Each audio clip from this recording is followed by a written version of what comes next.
I had been planning the solo trip for a couple months.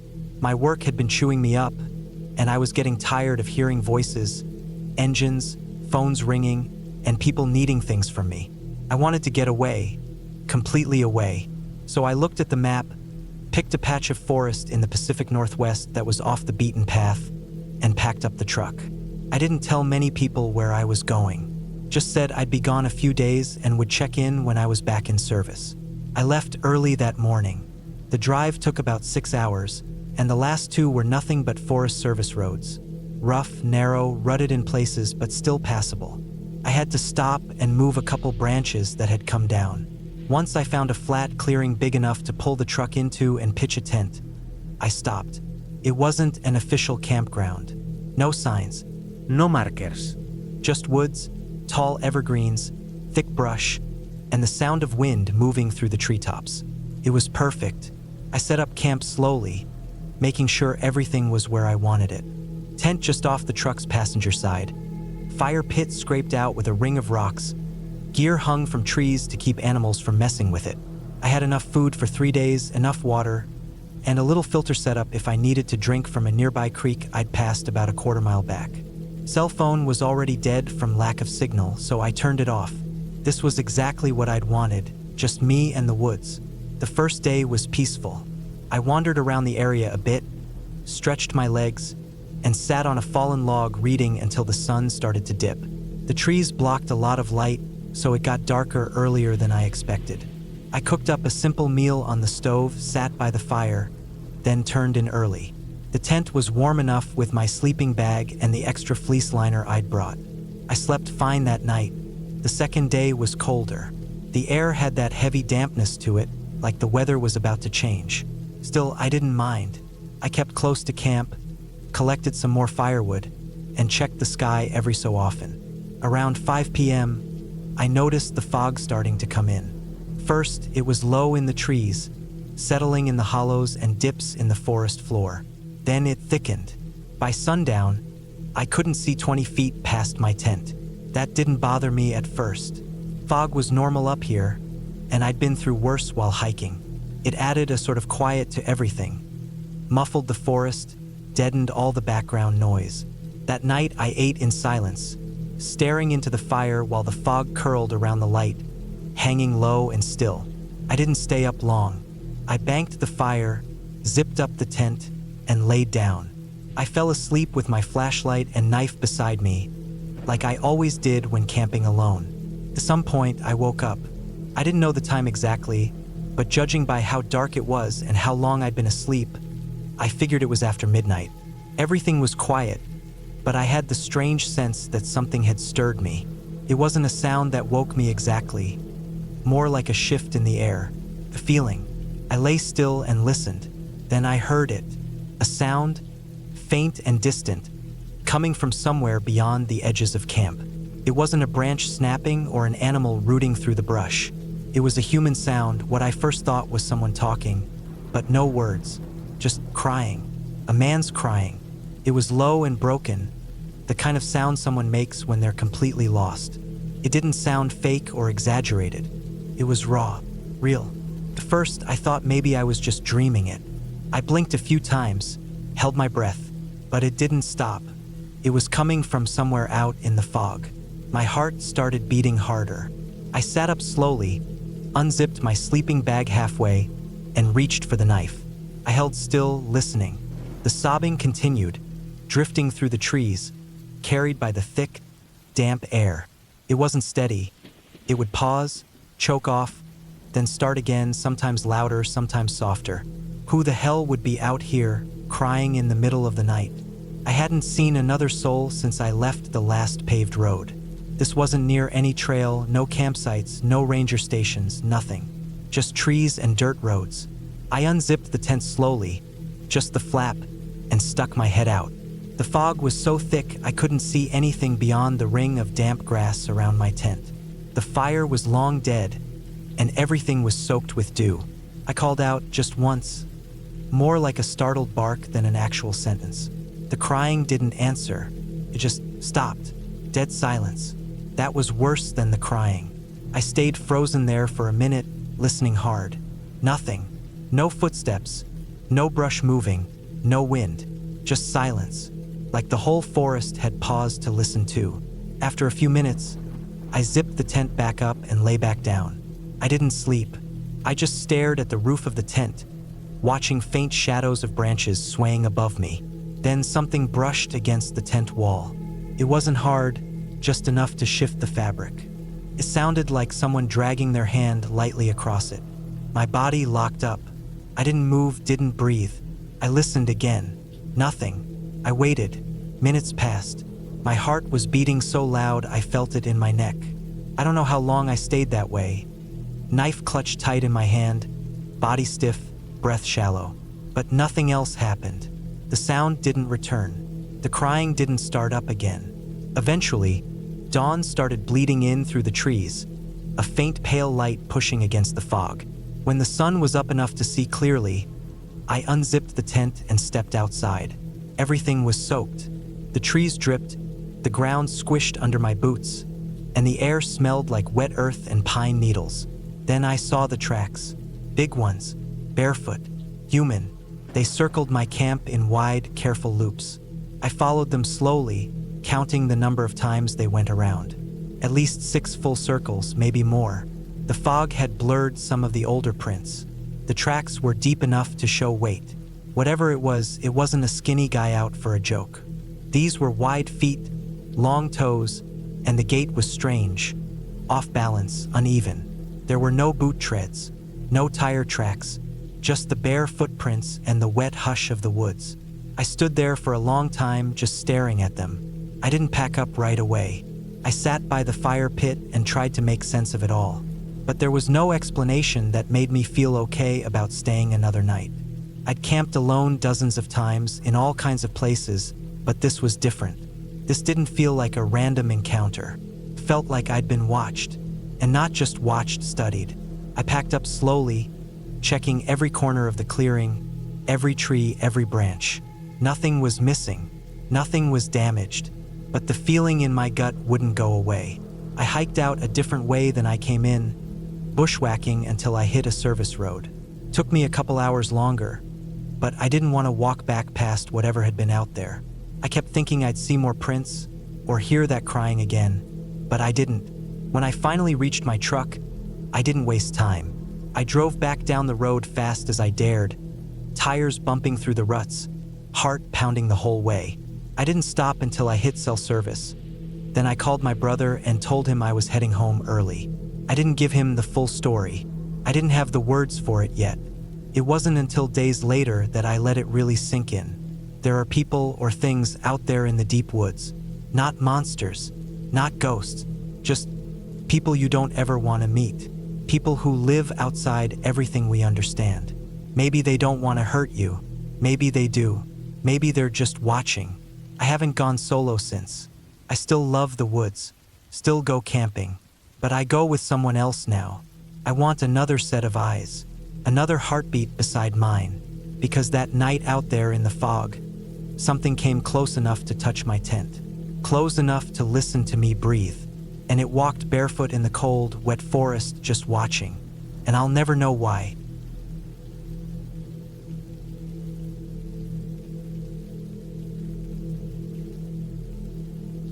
It was the kind of trip that I'd been planning for weeks. A weekend camping trip, just me and a couple of friends. The weather forecast said clear skies, no rain, and no storms, perfect for a few days away from everything. We decided to head to a campground a few hours out of the city, a place none of us had been to before. I'd been researching campgrounds for a while, looking for somewhere quiet and secluded, but still within driving distance. When I found it, it seemed like the perfect place. The reviews were mostly positive, with a few mentions of the place being a little off the beaten path. Nothing too concerning, though. We figured it would be a nice place to escape from the noise of everyday life. We set out early in the morning on Friday, hoping to get there before dark. The drive was longer than we expected, winding through old country roads and thick forests. By the time we reached the campground, the sun was starting to dip low in the sky. There were a few other cars parked in the lot, but it didn't seem crowded. Just the kind of place I wanted. We grabbed our gear from the car and headed to the site that had been reserved for us. The campground was older, the trails a little worn down, and the buildings, mostly wooden cabins, looked like they hadn't been touched in years. The site we were assigned was tucked away in the far corner of the campground, away from the other campers. It was a good spot, secluded, shaded by tall trees, and with a small creek running nearby. At first glance, everything seemed fine, peaceful even. The ground was soft, the air was cool, and there was a sense of quiet that felt different from the city. We set up our tents and started a fire. It wasn't long before we were all sitting around it, talking about old stories, laughing at memories, and roasting marshmallows. As the fire flickered and the sky darkened, I couldn't help but notice how quiet it was around us. I've been camping a lot in my life, but there was something about this place that felt off. Not in an immediate, obvious way. It was more of a subtle thing, like the trees were too still, or the wind wasn't blowing like it should have been. Something about the whole place made the hair on the back of my neck stand up. I didn't say anything to the others, though. I figured it was just nerves or the fact that we were so far out in the woods. The night went on like any other camping trip. We told some ghost stories, poked fun at each other, and eventually turned in for the night. I crawled into my tent and zipped it up tight, trying to ignore that nagging feeling in my gut. The quiet was almost too much. The kind of quiet where you start to hear every little sound. The rustling of leaves, the occasional crack of a twig, and what was that? A voice? No, couldn't be. I must have been imagining it. It was probably just an animal. I rolled over and tried to sleep. It wasn't easy, though. Every little noise kept me awake, and eventually, I found myself staring at the ceiling of my tent in the dark. Felt like I wasn't alone. The feeling that something or someone was out there watching never really left me. And that voice I thought I heard earlier, it didn't go away. Every time I started to drift off, I'd hear something that sounded like a whisper, faint but clear. I decided to get up and check things out. I didn't want to wake the others, so I quietly slipped out of my tent and into the night. I crept around the campsite, trying to stay as quiet as possible. The fire was long gone, but there was enough moonlight to see a little. The trees were tall and thick around us, and the shadows seemed to stretch far beyond where they should. I walked to the creek, thinking maybe it was just the sound of water that was messing with my head.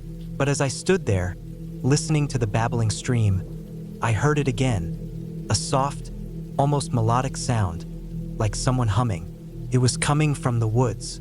I froze. It wasn't a bird, it wasn't the wind, and it sure as hell wasn't anyone from our group. The humming was too distinct, too deliberate. My breath caught in my throat. Slowly, I turned around, scanning the trees, trying to make out any movement. Nothing, just the shadows and the heavy, oppressive silence. My heart started to race. I felt like I was being pulled deeper into the woods, toward whatever that sound was. I don't know what possessed me, but I started walking toward it. I didn't get far before I realized something was off. The trees were different. There was a shift in the air, like the temperature dropped a few degrees. And the further I walked, the more that strange humming seemed to come from multiple directions. It was all around me now, as if the woods themselves were alive, whispering, calling. My feet felt heavier with each step, like the ground was pulling me down. I turned around and hurried back to camp, trying to convince myself that it was just my imagination. But when I got back, I noticed something that made my stomach twist. The campsite wasn't how I left it. The tents were all still standing, but they looked different somehow. The corners of mine were bent in a way they hadn't been before. The fire pit, which had been put out hours ago, now had fresh embers burning in it. And the worst part? There were footprints around the site, large ones, too large for any of us. They circled the campsite, heading straight into the trees. I don't know why, but I called out to my friends. They didn't answer, and I felt a sudden surge of panic. I rushed to each of their tents, shaking them awake. They were disoriented, confused, but they got up. I told them about what I'd seen and heard, but they didn't seem to be as worried as I was. They laughed it off, assuming I was just spooked by the woods. I wanted to believe them, too, but the footprints weren't something I could explain away. Something or someone had been walking around our campsite. We decided to stick it out for the night, but I couldn't sleep. The feeling of being watched never went away. Every time I closed my eyes, I heard that humming or the soft scrape of something moving just outside the edge of the trees. I kept telling myself it was just an animal, but deep down, I knew it wasn't. There was something wrong with this place. Morning came and I was exhausted. We packed up quickly, deciding we'd head out early and find somewhere else to camp. But as we were loading up the car, something caught my eye. There, in the dirt by the creek, was an old, weathered-looking journal. It was half buried, as if someone had tried to hide it. I picked it up and flipped through it. Most of the pages were blank, but the last few were written in with strange, almost incoherent scrawls. The last entry made my blood run cold. It said, "They won't leave me alone. I hear them every night. The trees are watching. I can't sleep. They want me to stay." I didn't want to believe it, but I knew what I had to do. We left that campsite as fast as we could, and the further we drove, the lighter I felt. The road back seemed endless, but I didn't care. The strange feeling that had clung to me for the last 24 hours finally started to fade. When we got home, I did some research about the campground. I couldn't find much, but I did find a few old articles from years ago. One of them was about a camper who went missing in the woods nearby. They'd been out there alone, just like us, and when the authorities found their camp, there were no signs of a struggle, but the area around it was covered in strange footprints. It didn't make sense then, but now it felt all too real. The humming, the footprints, the journal, everything. We never went back to that campground. None of us ever spoke about it again. But every once in a while, when I'm out camping again, I get that feeling. That same feeling of being watched. And I wonder if there's something out there, something that knows you're alone in the woods, waiting to make sure you never leave.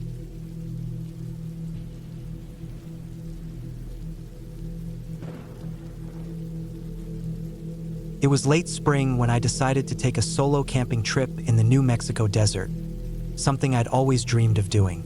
I had been in the area before, but this time I wanted to find a secluded spot deep in the wilderness, the kind of place where you can hear only the wind, the crunch of your boots on the dirt, and maybe the rustle of a coyote in the distance. I wasn't expecting anything out of the ordinary, just a peaceful trip to reconnect with nature and clear my head. I had spent the previous day hiking through the dry, scrubby brush. The sun had beaten down on me, and I'd worked my way up a rocky incline, sweat dripping down my face. After a long day of walking, I set up camp by a small creek that cut through the canyon floor. The only sounds were the trickle of the water and the occasional bird call echoing off the canyon walls. I built a small fire as the sun began to set, casting long shadows across the landscape. It wasn't too cold yet, but I wrapped myself in a jacket anyway. The air had that dry, biting chill that you can't quite shake. I could hear the faint hum of insects and the occasional rustle in the brush. Nothing out of the ordinary. I ate some dehydrated meals I'd packed in, the kind you just add hot water to, and settled in for the night. It was getting dark, and with the sun gone, the desert had become almost silent. It wasn't like the wilderness I'd been used to. No frogs croaking, no owls hooting in the distance, just an overwhelming, oppressive quiet. After I'd finished eating, I tossed the scraps into a trash bag and tied it up, hanging it from a nearby tree as usual. I wasn't too concerned about bears or anything like that out here, but I wasn't stupid. My thoughts drifted to the many other things the desert might hide. I stoked the fire to keep the warmth and light around me, then settled into my sleeping bag. I had planned to sleep under the stars, but something about the desert's stillness felt off. So I zipped up my tent and rolled over, staring at the ceiling of the fabric, listening to the crackling fire. That's when I first heard it. At first, it was faint, just a low, dragging sound, like something scraping against the rocks. I lay still, thinking it was probably just an animal, maybe a big coyote or a javelina, moving around nearby. But then I heard it again, closer this time. The dragging sound was joined by a soft thud, like something heavy hitting the ground. I reached for my flashlight, not knowing why, but I did it without thinking. My heart started beating faster, and my eyes flicked around the darkened landscape, scanning the edge of the firelight. Nothing. No movement, no silhouette, nothing at all. The noise came again, louder this time. A deep, dragging sound followed by that strange thud. The hairs on the back of my neck prickled. I told myself it was just an animal. It was just an animal. Maybe a bobcat or a mountain lion. I had read about the wildlife here. It was common, but this didn't feel like a normal animal. There was something deliberate about the noise, like it was making its way toward me on purpose. I sat up, my flashlight shaking in my hand, shining it into the dark. I stood up slowly and moved toward the edge of the firelight. My instincts screamed at me to stay inside the tent, to pack up and leave, but I didn't. I just stood there in the cold night air, scanning the darkness with my flashlight. The drag thud noise came again, and this time I froze. It sounded like footsteps, but not quite human. Something about it felt wrong. I watched the darkness, my heart hammering in my chest. And then there it was, a figure, tall and thin, standing just beyond the reach of my firelight. It was too tall to be a human, and the way it stood wasn't right. Its body bent and twisted in unnatural ways, like its limbs were too long, too spindly. The figure didn't move at first, just stood there, watching me. I wasn't sure what to do. Should I call out? Should I make a noise? I didn't know. I thought maybe it was another hiker or someone out in the wilderness at night, but no one should have been this far out. And this wasn't right. I wasn't sure how long I stood there staring at it, but then, in a flash, it moved. It wasn't like any human motion. It was quick, jerky, as if its limbs weren't fully in control. The figure dashed toward the creek, moving unnaturally fast, like a predator on all fours. I didn't move at first, just watched it run, my mind racing. Then instinct kicked in. I turned and scrambled back into my tent, zippering it up in a panic.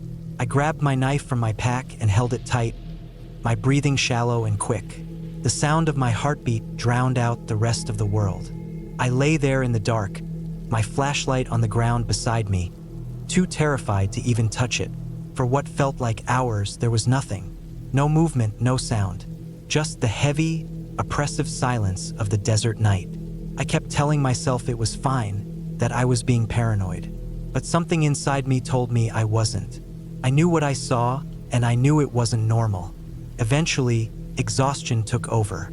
I fell into a restless sleep, but it wasn't a peaceful one. I woke multiple times, each time hearing something just outside the tent. The sound of feet shuffling in the dirt, slow and deliberate. Each time, I lay still, too scared to move or make a sound. By morning, I was a wreck. My nerves were shot, and I had no idea what to do. I packed up my gear quickly, but I couldn't shake the feeling that something was still watching me. I moved as fast as I could, trying not to look over my shoulder too often, trying not to think about the figure I had seen in the night. I made my way back down the canyon trail, the heat of the sun now pounding down on me. I couldn't shake the fear, though. It clung to me like a heavy coat. My eyes darted around constantly, and every rustle in the brush made my stomach flip. That night, I camped at a more populated site, surrounded by other campers. There was comfort in numbers. I didn't feel safe, not really, but there was some relief in knowing I wasn't alone anymore. The next day, I made my way to a local store in town to talk to some of the locals. I didn't want to seem crazy, but I had to know if anyone had heard of something like what I had seen. When I asked around, an old man behind the counter gave me a hard look, his face darkening. "You saw it, didn't you?" he said, his voice low and cautious. I wasn't sure how to respond, so I just nodded. "Some folks in these parts talk about them," he said quietly. "Skinwalkers, they call them. Used to be more common back in the day, but they still show up now and then. You're lucky you made it out of there. Most people who see them don't live to tell the tale." The man didn't say much more, but I understood. The desert wasn't just a place of beauty. It was also a place of danger, of things people didn't talk about openly. And whatever it was that I had seen out there, I didn't want to encounter it again. I left the desert soon after, unable to shake the feeling that whatever it was still out there, watching me. But I was alive. I had made it out. That was all that mattered.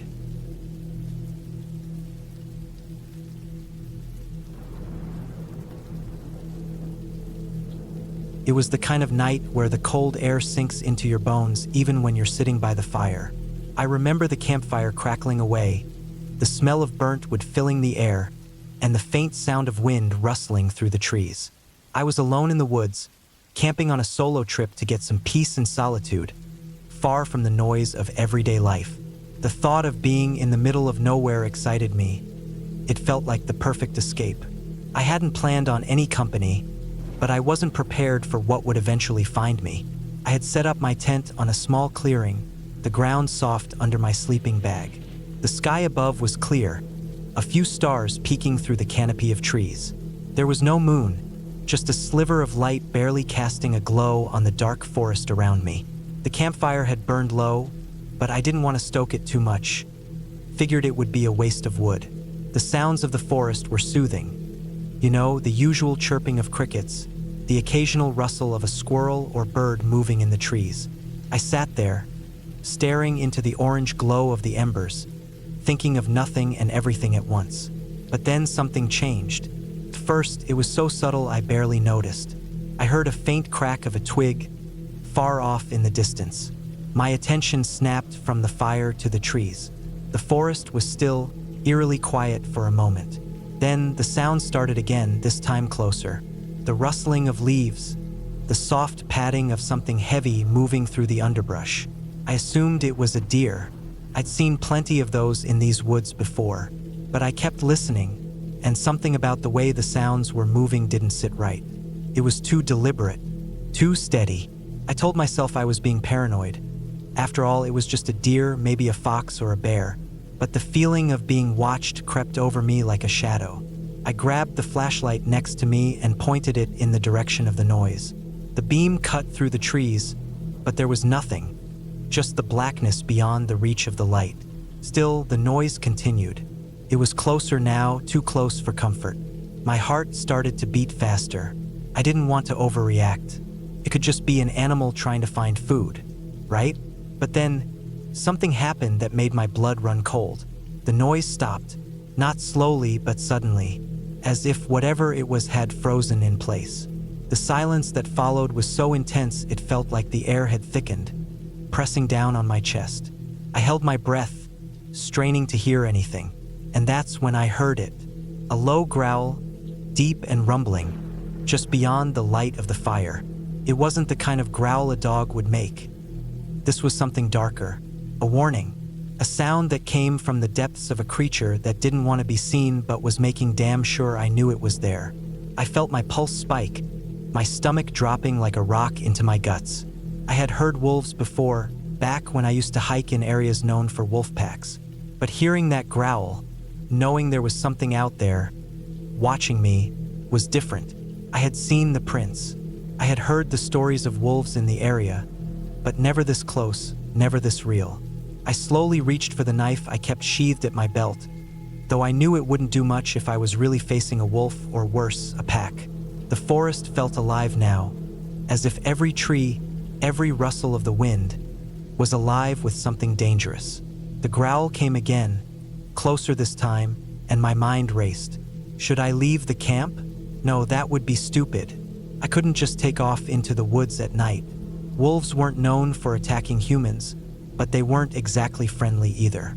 They'd defend their territory, and I was right in the middle of it.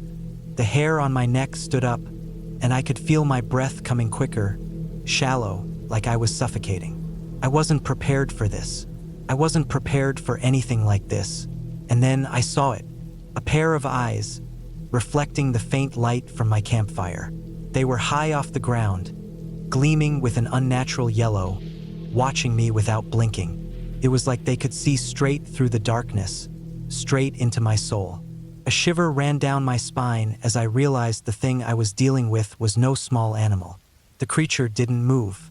It just stood there, watching, its breath the only sound I could hear now, mixing with my own panicked heartbeat.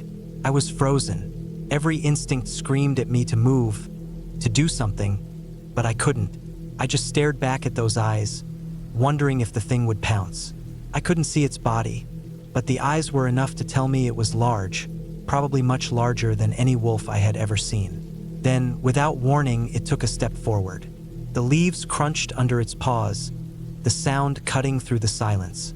I tensed, ready to defend myself, but I couldn't get up. I couldn't do anything but watch. The creature's steps were slow, deliberate, almost casual as it circled around the edge of my camp. I could hear its breath now, deep and heavy, like it was savoring the moment. I tried to focus on my surroundings, thinking about what I could use to protect myself. The fire would help, but I didn't want to throw any sticks into it and risk startling it into attacking. I could see the shadow of its body now, outlined against the dark trees. It was a wolf, but it was different, larger. Its fur bristled in the darkness, and its movements were fluid, like it was toying with me. It didn't seem scared, didn't seem in any hurry. The growl came again, quieter this time, almost like a warning. A part of me thought of running, but the logical side of my brain told me that would be the worst thing I could do.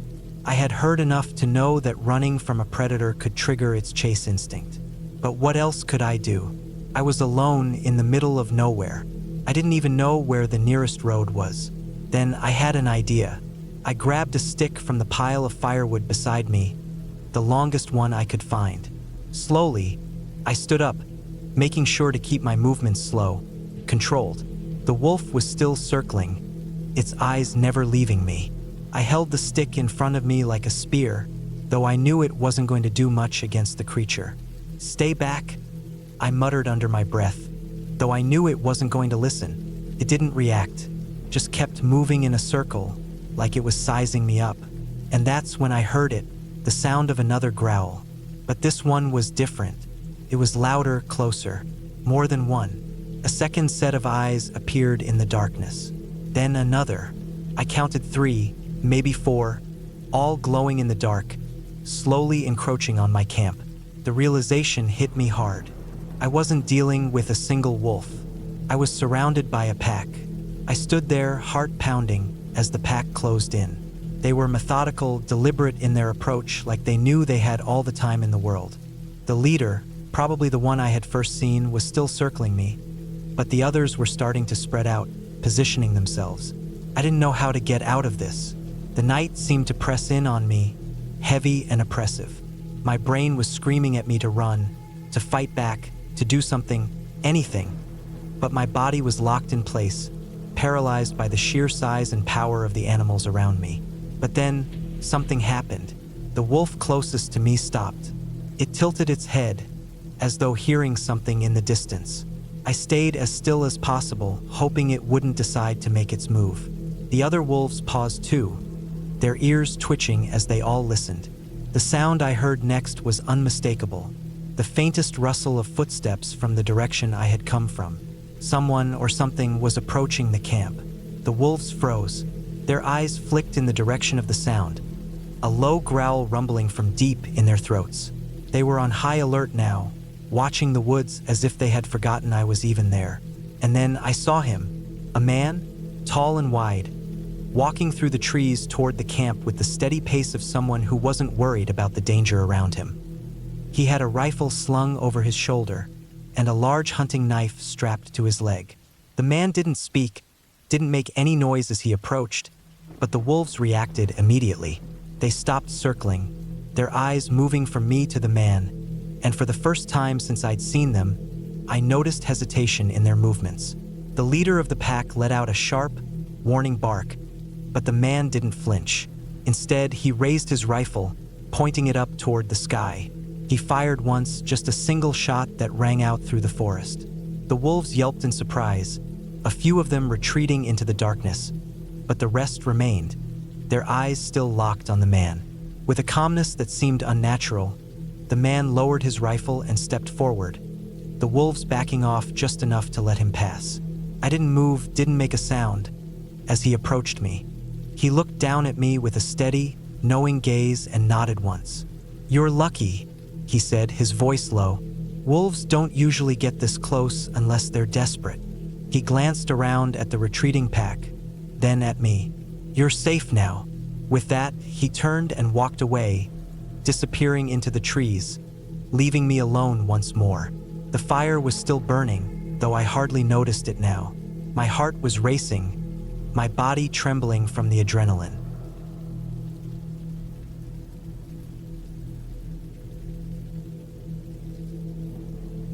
I was alone in the woods, as I often am, but that night felt different. The air had a crispness to it, a kind of sharp coolness that made my breath visible as I sat by the fire, the embers cracking and snapping in the quiet night.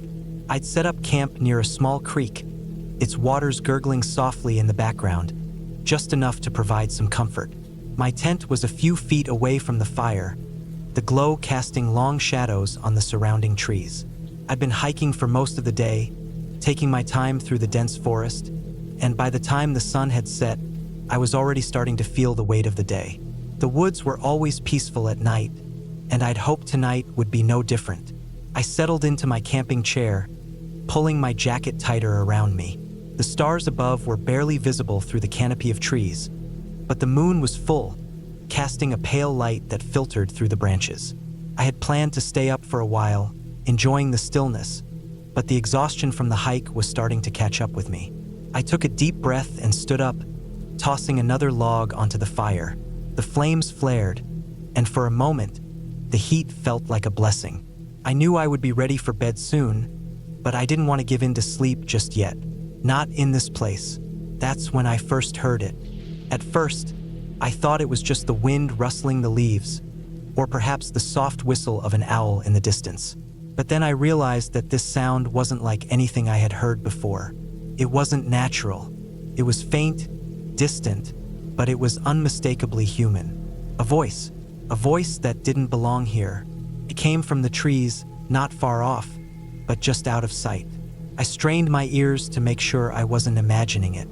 There it was again, the same soft, distant murmur, like someone whispering something in a language I couldn't quite make out. I froze, my hand still hovering over the fire. The voices were faint, like they were coming from far away, but they were definitely there. I couldn't make out what they were saying. I could feel my heartbeat in my chest, a steady, uncomfortable rhythm. I had spent enough time in the wilderness to know that sounds in the night could be misleading. It could be animals, wind, or even my imagination playing tricks on me after a long day. But these voices, they were too real to ignore. I sat back down, trying to calm my nerves. My eyes darted toward the trees, scanning the darkness, but there was nothing there. Just the sway of the branches and the flicker of the firelight. The voices continued, their soft murmur drifting through the air. I couldn't help but listen closer, but still, I couldn't make out any words. It was like they were just out of reach, teasing me with their proximity. My mind raced. Maybe it was just other campers nearby, though I hadn't seen anyone all day. The nearest campground was miles away.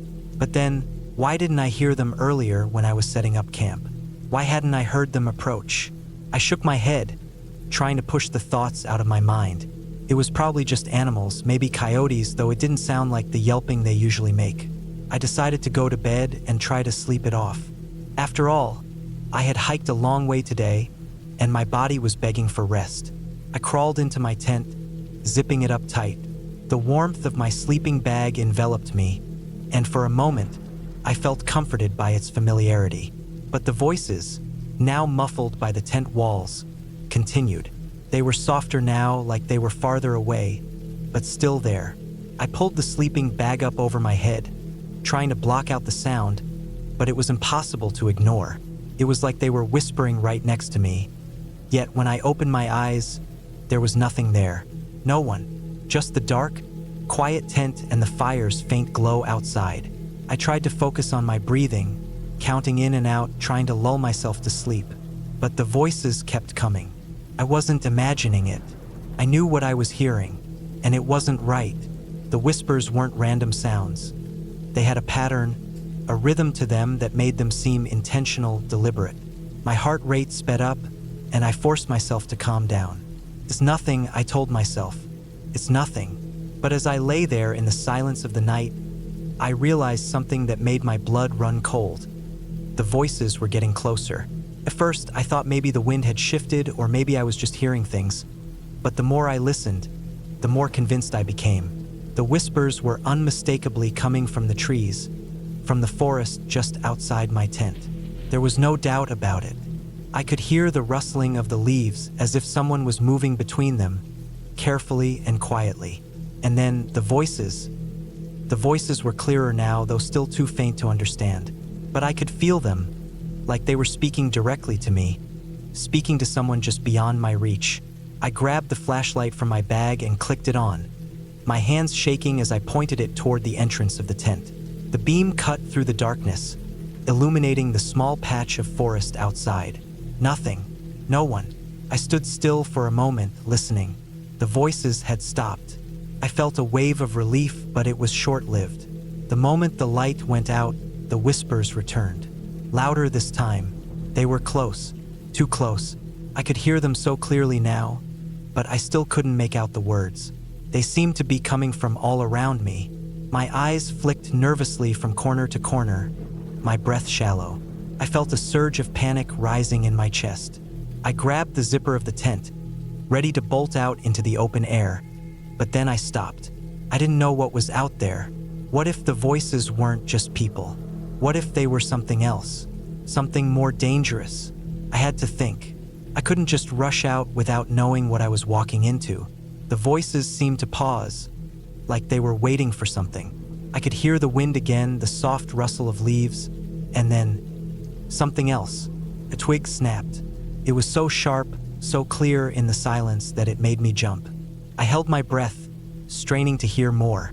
But after that, there was nothing. The night was completely still, and the voices had gone quiet. I couldn't stand it anymore. I knew I needed to check outside, to know what was going on. I slowly unzipped the tent, just enough to peek my head out. The fire was still burning, though its light had dimmed somewhat. The air was cold now, and the shadows seemed to stretch longer than they should have. I looked around, scanning the area. The forest was thick with trees, their branches twisting in odd angles, their shadows dancing in the flickering firelight. There was nothing out there. No one. No movement. No sign of life. I let out a shaky breath, stepping out of the tent and walking around the camp. I scanned the trees again, but this time, I didn't hear anything. No voices, no whispers, just the sound of the creek in the distance and the occasional rustling of leaves. I was starting to feel foolish. Maybe it was just my mind playing tricks on me, all the hiking and isolation catching up with me. I stood there for a while, letting the cool air settle my nerves. Eventually, I decided to turn in for the night. I made sure the fire was safely down to embers and zipped myself back into my tent, feeling somewhat relieved. But still, I couldn't shake the feeling that something wasn't right. I lay in my sleeping bag, staring at the ceiling of the tent. My mind kept racing, replaying the voices, the sounds, everything. I knew I wouldn't be able to sleep, not with this feeling lingering in the air. It was like I was being watched. But by whom? By what? The questions bounced around in my head, but they only made me more uneasy. Hours passed. I could hear the creek gurgling outside, the wind picking up slightly, and then the voices returned. But this time they were different. The whispering wasn't soft and distant anymore. Now it was clear and deliberate, speaking directly to me. I could hear the words now, but they weren't words at all. They were names. My name, over and over again, softly, like a whisper just outside my tent. I recognized it instantly. It wasn't a trick of the wind. It wasn't my mind playing games. They were real, and they were calling my name. I had to get out of there. I grabbed my backpack and everything I could carry, running as fast as I could in the dark, through the trees, away from the voices. The forest stretched on forever, but I didn't look back. Couldn't.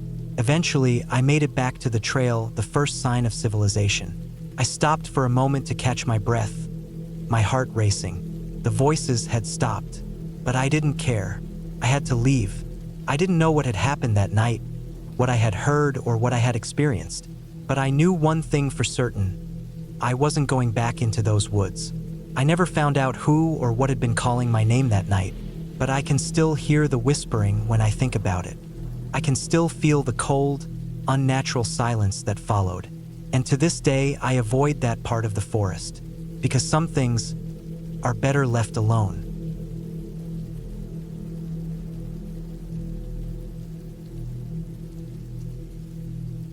It's hard to explain how something as simple as a misturn can spiral into a situation so overwhelming that you start questioning every decision you've made up to that point. It all started innocently enough.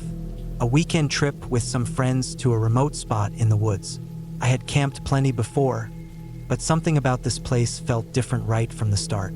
We had driven out a few hours into the backcountry, far away from the nearest town, and the moment we stepped out of the car, I could feel it.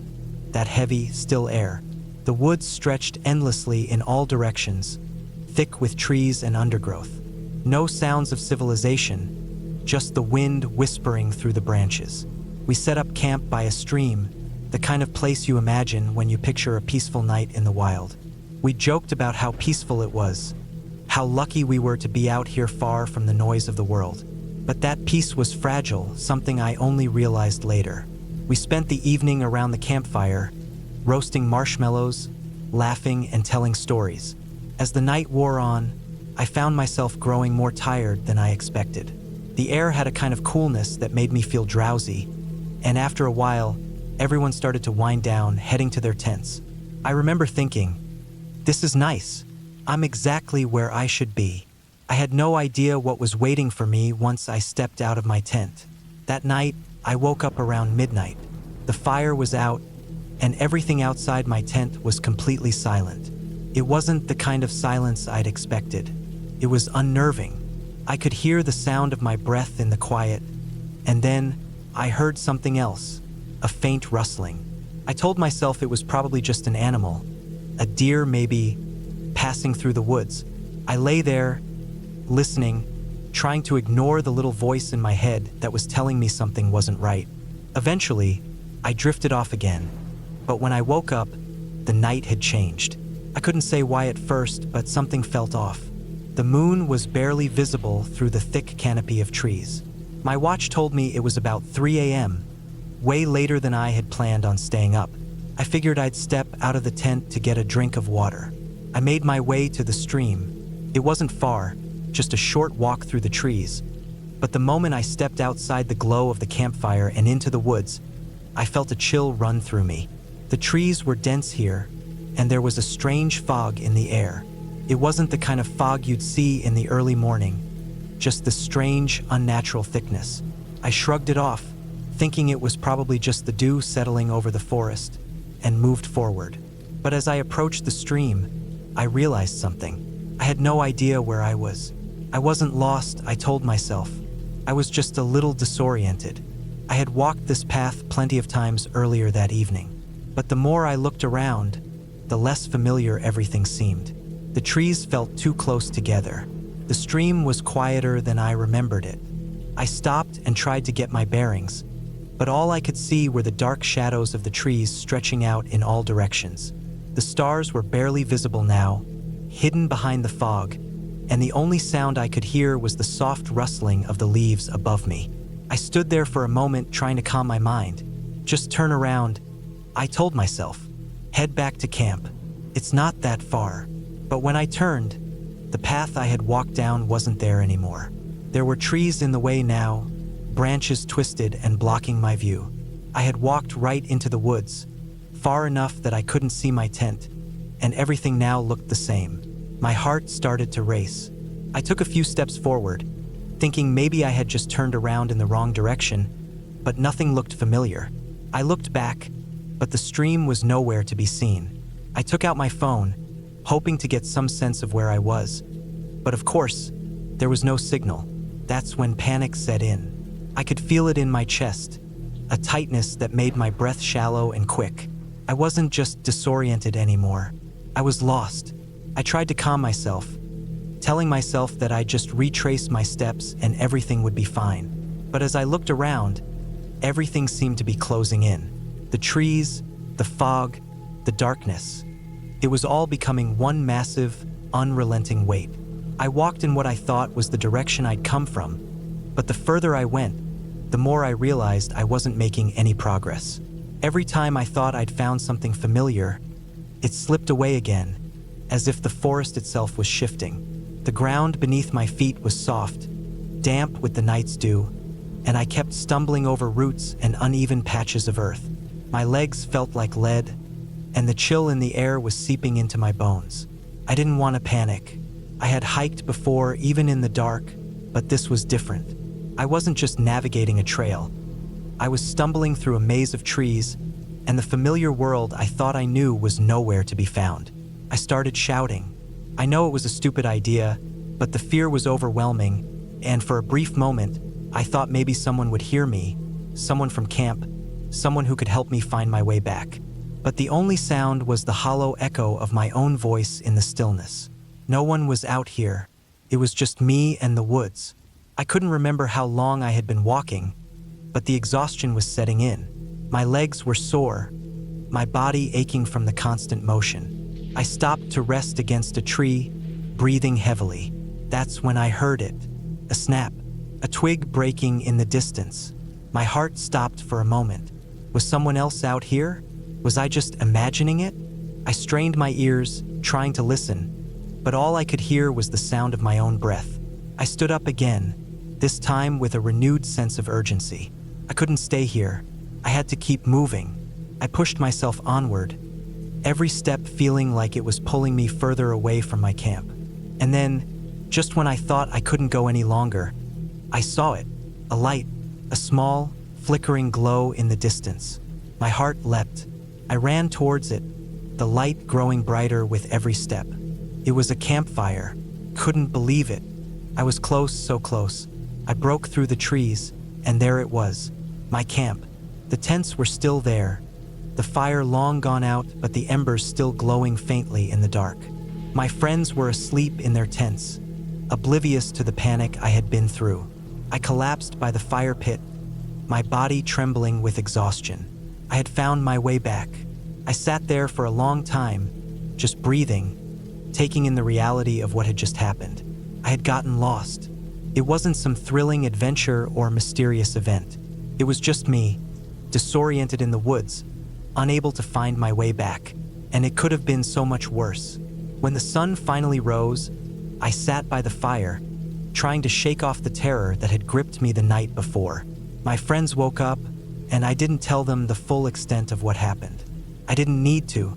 All that mattered was that I had made it back. The woods hadn't swallowed me whole, and for that I was grateful. But every time I looked at the trees, every time I heard the wind rustling through the branches, I couldn't shake the feeling that the woods had known all along. They had been waiting, silent and patient, for me to find my way out. And I did. I made it back. But I'd never forget that feeling of being lost. It was something I couldn't explain, something that would always be there in the back of my mind whenever I stepped into the woods again. And the next time I went camping, I made damn sure I knew exactly where I was.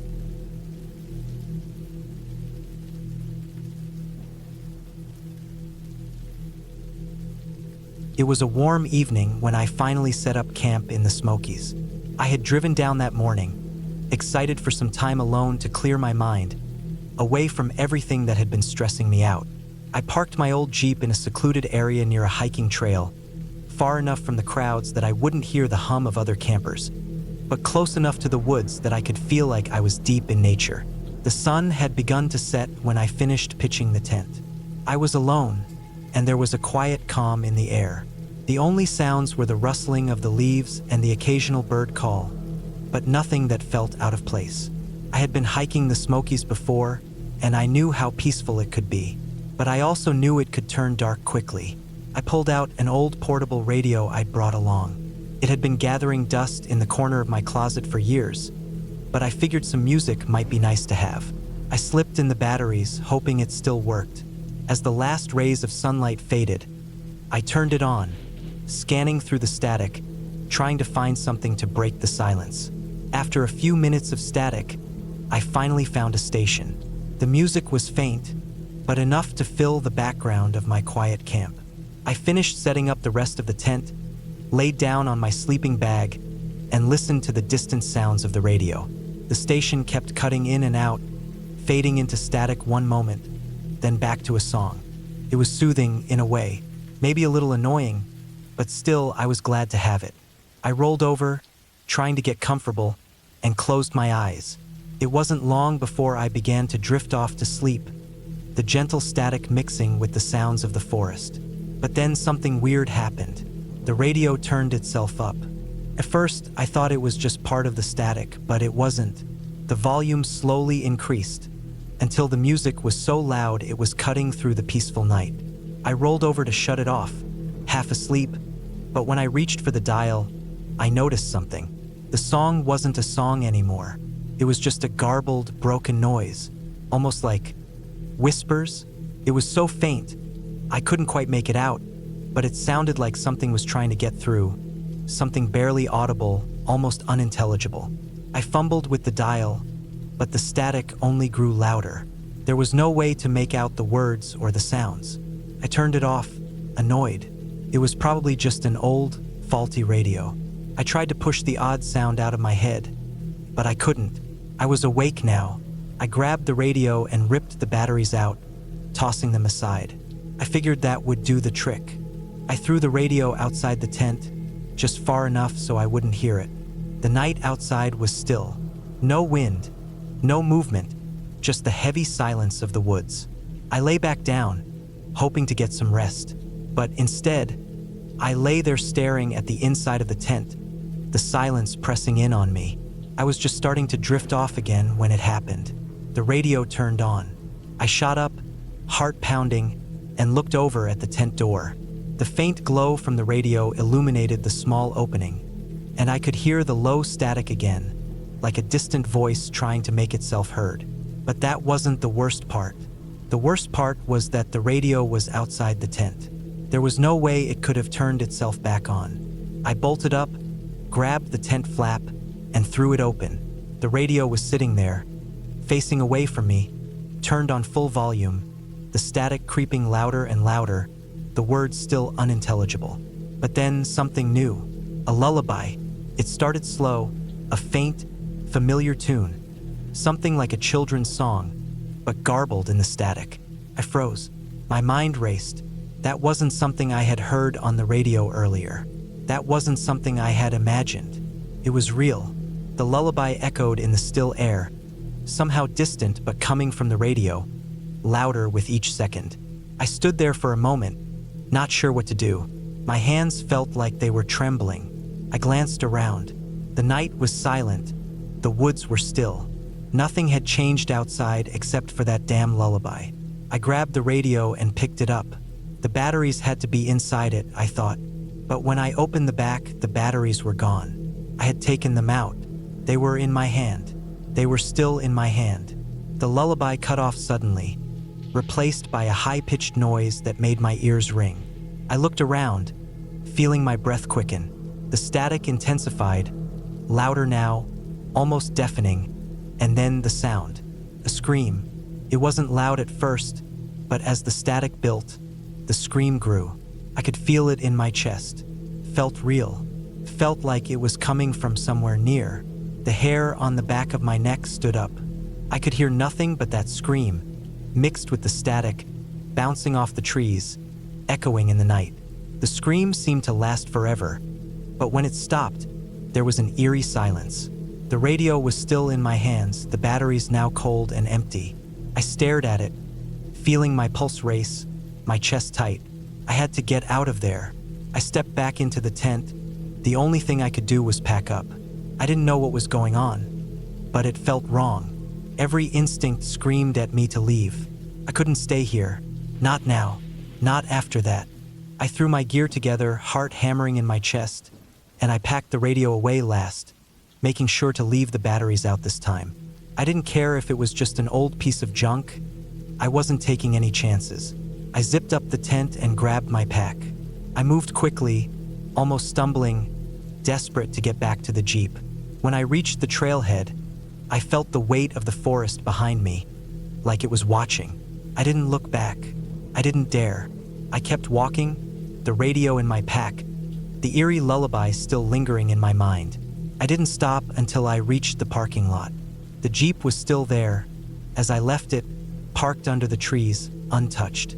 I threw my gear in the back, slammed the door, and started the engine. The sound of the radio, the lullaby, the scream, it all faded the further I drove away. I never camped in that spot again.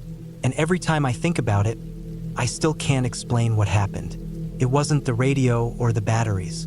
It wasn't some ghost or some spirit. It wasn't a story someone told to scare me. It was just something that shouldn't have happened. Something I couldn't explain. I don't know what was out there in the Smokies that night, but I do know one thing. Whatever it was not something I ever want to encounter again.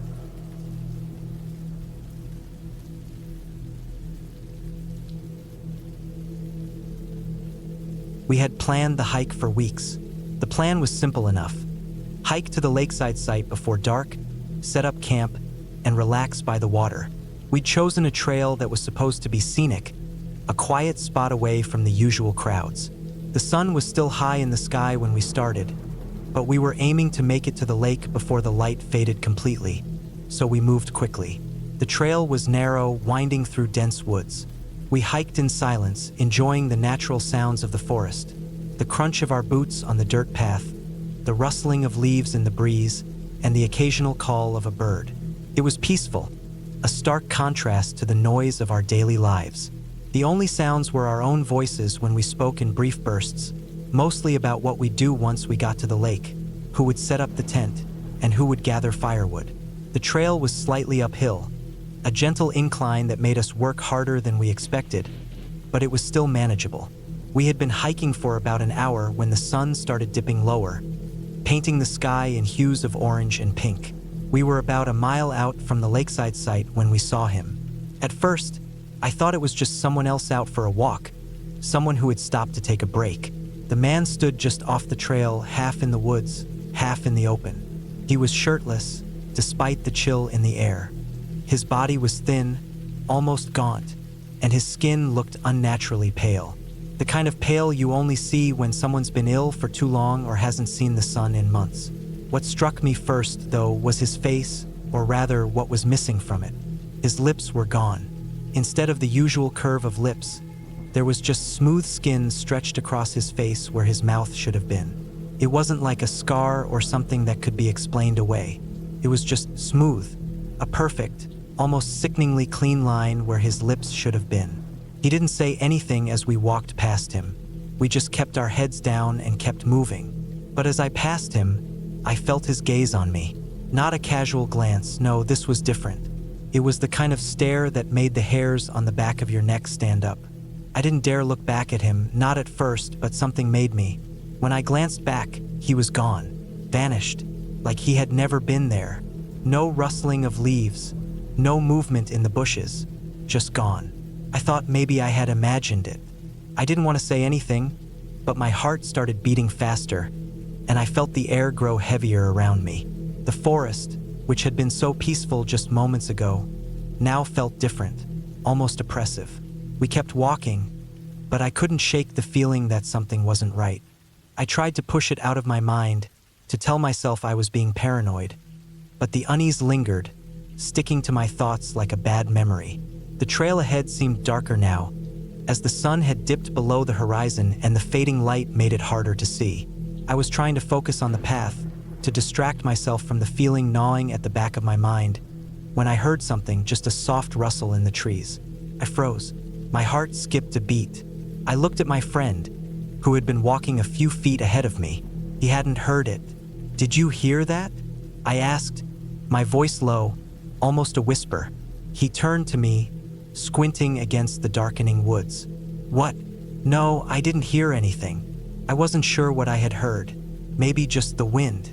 Maybe it was nothing. But the thought of the man, his face, his pale skin, the smooth line where his lips should have been, kept creeping back into my mind. I tried to push it aside. We couldn't turn back now. We were so close to the lake. But then the sound came again. A soft rustling, closer this time. The hairs on my neck stood up. This time, I was certain I heard something moving in the woods, something following us. I turned to look back down the trail. There was nothing. The path was empty. The trees were still, but the unease in my chest was growing stronger. Something wasn't right, but I didn't know what. I tried to focus on the trail, telling myself that the sound was just an animal, a deer or maybe a raccoon. But the longer we walked, the more I felt like we were being watched, like something was lurking just out of sight, waiting for the perfect moment to strike.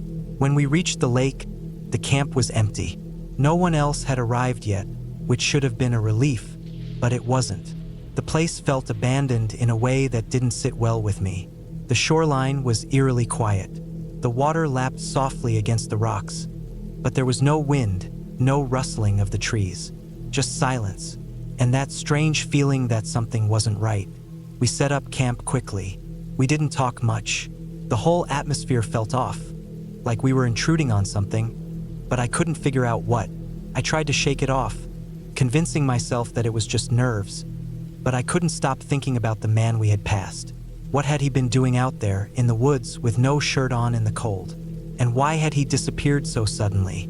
I glanced around the campsite, half expecting to see him standing at the edge of the trees, watching us. But there was nothing, only the stillness of the forest, the quiet of the night. We sat by the fire for a while, but it didn't bring me any comfort. The flames flickered in the dark, casting long shadows across the ground. Every crackling of the fire seemed to echo too loudly, and every rustle in the trees sounded like footsteps. I kept telling myself it was just my imagination, that I was being paranoid. But I couldn't shake the feeling that we weren't alone. The shadows seemed to move in ways they shouldn't, and the darkness beyond the firelight felt thicker than it should have. When we finally went to bed, I tried to sleep, but every little sound kept me awake. I listened to the wind rustling through the leaves, the faint creaks of the trees, and the distant call of a night bird. But every time I closed my eyes, I couldn't help but think of that man. His face, pale and blank, with that smooth, unsettling line where his lips should have been. I finally managed to fall asleep, but it wasn't a restful sleep. My dreams were filled with shadows and whispers, and every time I woke up, I felt more disoriented, like something was wrong. When we woke up the next morning, the first light of dawn was creeping through the trees. I was relieved to see the sun coming up, but the relief was short-lived. As we packed up our camp, I glanced around the area again, and that's when I noticed something that made my blood run cold. Near the edge of the campsite, right at the tree line, there were fresh footprints. Large, uneven, as if someone had been standing there, watching us while we slept. I couldn't shake the thought that it was the man from the trail. We didn't stay to find out. We packed up our things quickly and left. The hike back was long and quiet, with none of the peace we had felt on the way in. Every step felt heavier, every sound in the woods making my heart race. I couldn't wait to get back to the car. When we finally reached the trailhead, I felt a sense of relief wash over me. We had made it back. I didn't say anything to my friend, but I knew he felt it too. The strange unease that had followed us all the way back. We drove away without looking back at the forest, without saying a word about the man or the footprints. I've thought about that night a lot since then. Maybe it was just a random encounter, maybe nothing more than a strange man in the woods. But the more I think about it, the more I realize that some things are better left unexplained. Some experiences are just too unsettling to make sense of, and maybe it's better that way. All I know is this: I won't be going back to that trail. Not ever. The woods have their secrets, and some of them are better left untouched.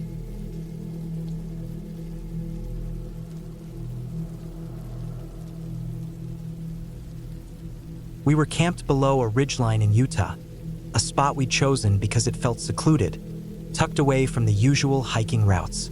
It was a perfect place to escape the noise of city life. My friend and I had been planning this trip for weeks. Just the two of us, no distractions, just the desert and the stars. The air was dry, and the silence was almost unnerving. At night, the temperature dropped quickly, and our fire crackled, casting long, jagged shadows on the rocks around us. We'd pitched our tents just inside a natural rock formation, where we were shielded from the winds. Felt safe, isolated, but safe. After a long day of hiking, we sat around the fire, sharing stories and sipping from our water bottles. It wasn't until much later, when the sky above had gone black, that things started to feel off. I didn't notice at first. The fire had grown dim, and I was starting to nod off, lulled by the warmth and the peace. The sounds of the desert were quiet. No wind, no rustling leaves, just the crackle of the fire. My friend was still talking about something, but my eyes kept wandering, drawn to the ridgeline above us. The slope stretched high into the dark, and the rocks were barely visible against the deep blue-black sky. Then I saw them. At first, I thought it was a trick of the light, maybe a reflection off a rock or some odd shadow cast by the fire. But no, I blinked, rubbed my eyes, and looked again. There were two glowing eyes staring down at us from the ridge. The first thought that came to mind was mountain lion. It made sense. A pair of yellow eyes reflecting the light in the dark. Nothing too unusual in the wilderness. They were high up, though much higher than I'd expect a mountain lion to be. Still, I tried not to panic. It was probably nothing. But then something else happened. Another set of eyes appeared. Then another, and another. All the same eerie glow, spaced evenly apart. 4 sets of eyes in total. They stayed perfectly still, unmoving, watching us from the ridgeline. My heart started to pound in my chest. It didn't feel right. A mountain lion doesn't sit perfectly still for hours. They don't gather in groups like that. And the position, too high up to be animals, was bothering me. It was as though they were standing, not crouching, not prowling. The longer I stared, the more the eyes seemed to take on a kind of deliberate stillness. I didn't want to say anything at first. I didn't want to alarm my friend. But after a minute, I couldn't stand it. My voice came out rough when I finally spoke. "Hey, look at the ridge," I whispered, pointing. My friend turned, following my gaze. I saw his face go pale when he saw the eyes. They hadn't moved, but now we were both staring at them, trying to make sense of what we were seeing. The fire flickered, throwing shadows against the rocks, but the eyes remained perfectly still. The tension in the air grew thick, like something was coming, but we couldn't tell what. Neither of us spoke. We just kept watching, hoping that the eyes would blink, or shift, or move. Anything to break the strange, unsettling stillness. Hours passed. Felt like time had frozen. The fire had died down to embers, and the night had grown impossibly quiet. We sat there, barely breathing, the hairs on the back of my neck prickling. I checked my watch. It was well past midnight now. The eyes had not moved an inch. I could feel the weight of them, as though they were watching us, waiting. I don't know how long we sat there. Could have been an hour or maybe 2. My friend was shifting uncomfortably beside me, but we didn't dare leave the fire. Every instinct in my body screamed at me to pack up and run, but I couldn't tear my eyes away from those glowing spots in the dark. Eventually, the cold night air began to bite, and I was too tired to keep staring anymore. The glowing eyes remained, frozen in place. The silence stretched on, unbearable and thick. I leaned back, forcing myself to look away, but every now and then, I couldn't help but glance back up at the ridge.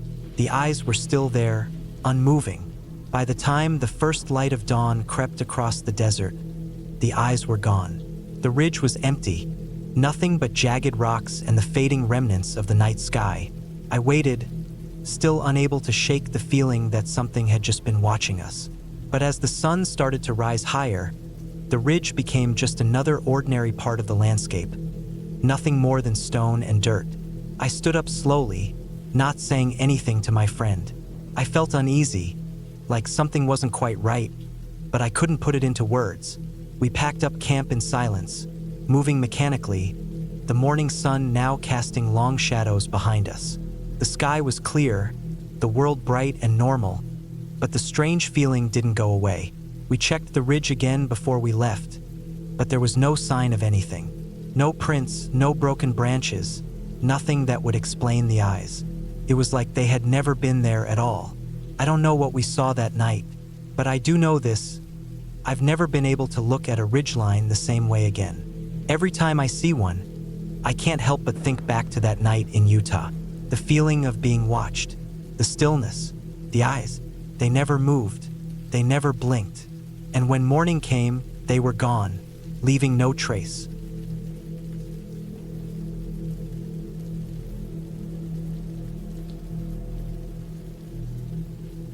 I had always thought I was tough when it came to camping, but something about this trip felt different from the start. Years ago, I set off on a backpacking trip with my dog, Boomer, through some remote backcountry in the mountains. It wasn't my first solo hike, but it was certainly one of the most isolated spots I'd ever chosen to spend the night in. The trail had been quiet, too quiet, and the air felt dense, like something was holding its breath. But I brushed it off, thinking it was just the wilderness. Boomer was an old dog, a loyal companion, and although he didn't have the energy he used to, he was still up for the adventure. I could tell he wasn't exactly thrilled about the surroundings, though. His ears perked up at every sound, and he kept close to my side, which wasn't typical of him. I didn't think much of it, though. Maybe he was just tired, or maybe it was the unfamiliar terrain. I set up camp near a small, quiet creek where the sound of the water was soothing, and the forest seemed peaceful. The day had been warm, and as the sun dipped behind the mountains, a chill began creeping in. As dusk settled in, I zipped up the tent and tried to relax. Boomer curled up next to me on the ground, his head resting on his paws, his eyes watching me with a sense of concern that only an old dog can give. I ran my hand through his fur absent-mindedly, trying to shake off the unease that had been building ever since we'd arrived.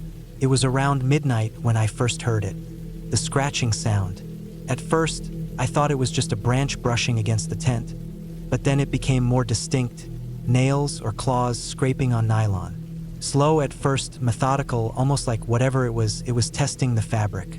I froze, my heart pounding in my chest, and Boomer's low growl rumbled beneath the sound. It wasn't the kind of growl he made when a squirrel was near. This was deep, guttural, and full of warning. The scratching circled the tent, a steady pattern, as if something, maybe multiple things, were walking around me. The sound was closer now, just inches away from the tent, following the perimeter in a way that felt deliberate, like whatever it was knew exactly where I was. My hand instinctively went to the knife I kept by my side. It was a simple, solid blade, but in that moment, it felt like the only thing standing between me and whatever was outside. I held my breath, listening intently, trying to hear anything that might give me a clue as to what was out there. Boomer remained completely still, not even the usual rustle of fur when he shifted positions. His focus was on the scratching. I could feel his tension, and it only heightened my own fear. The scratching stopped suddenly. Complete silence followed. For a long minute, I didn't move. I was trying to process what had just happened, but my mind kept jumping from one terrifying thought to the next. My eyes darted around the tent, scanning every shadow, every tiny movement, but there was nothing. The night outside seemed unnaturally still. Then I heard it, the whispering. It was faint at first, too soft to make out, but it was unmistakably there. It was a murmur, several voices, all speaking at once, but in a language I didn't understand. The words were too soft, too faint to make any sense of, but I could hear the rhythm of it. It wasn't normal. The whispering was so close that I could almost feel the breath of it against the fabric of the tent. The hairs on my neck stood up. Couldn't move, couldn't speak. I just gripped my knife tighter, waiting for whatever was going to happen next. The voices continued for what felt like forever. They seemed to come from all around the tent, swirling in the air. But there was no movement from outside. No footsteps, no sounds of creatures shifting in the underbrush. Just the whispering and the occasional rustling of leaves in the distance.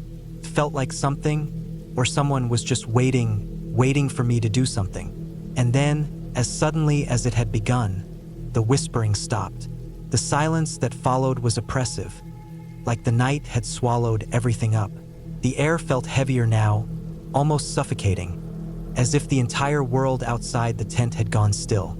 I lay there for hours, motionless, my ears straining for any sound. Boomer never relaxed. He stayed tense, his eyes never leaving the entrance of the tent. I could feel his body vibrating slightly with every breath he took. I had no idea what was out there.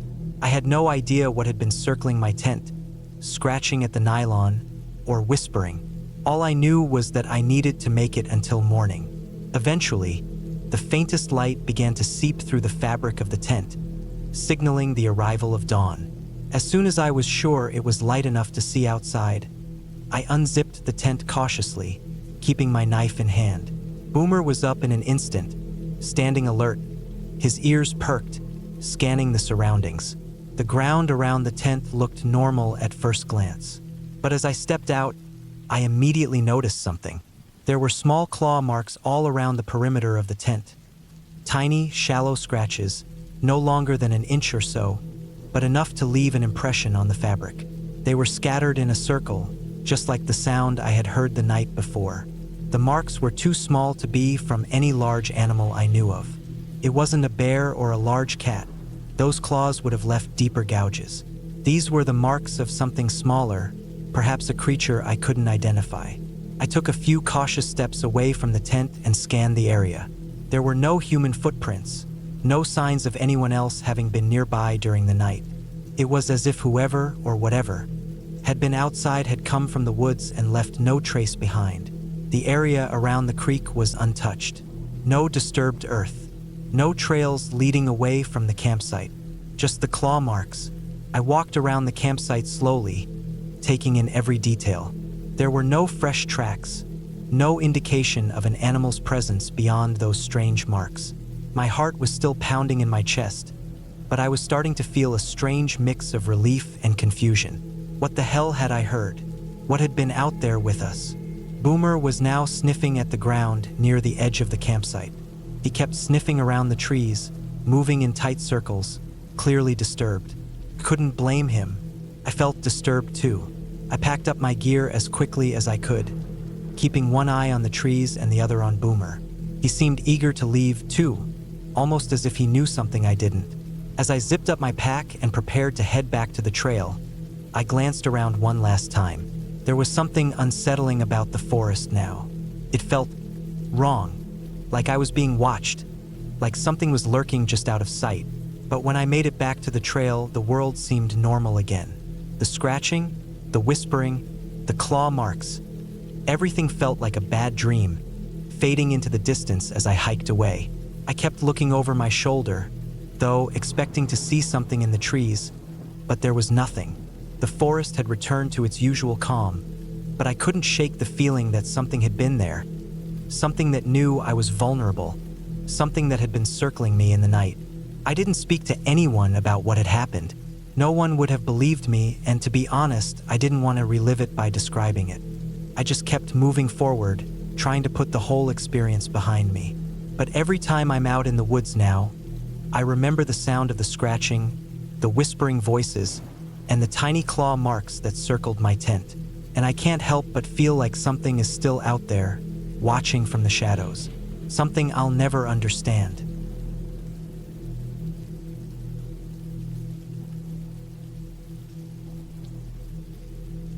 I'd been on the road for a few days.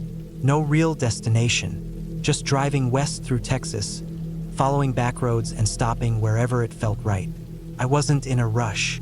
I had enough water, food, and fuel to keep me comfortable for a while.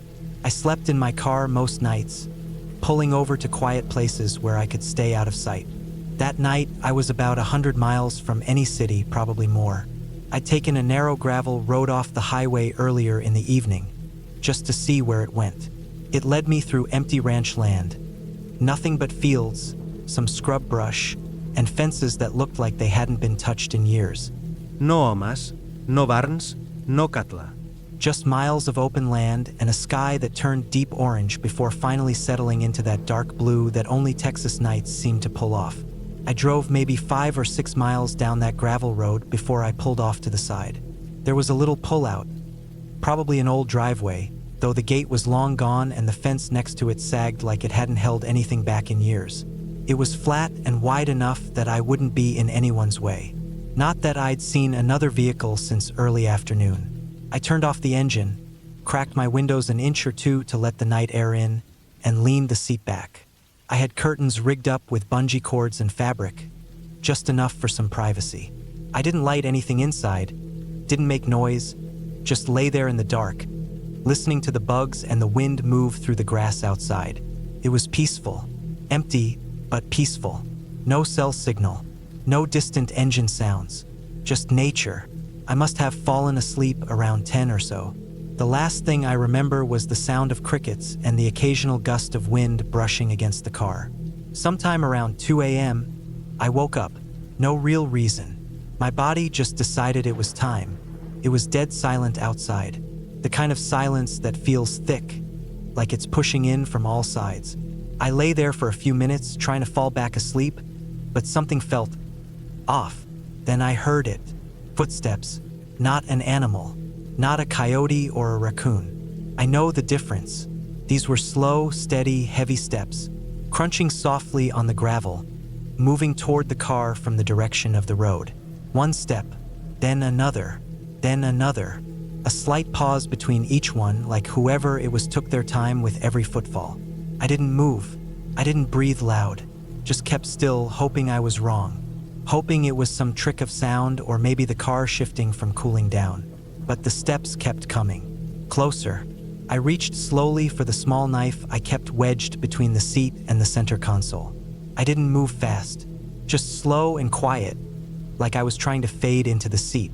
My other hand went for the pepper spray on my keychain. The steps came closer, one by one, until they stopped just beside the driver's side door.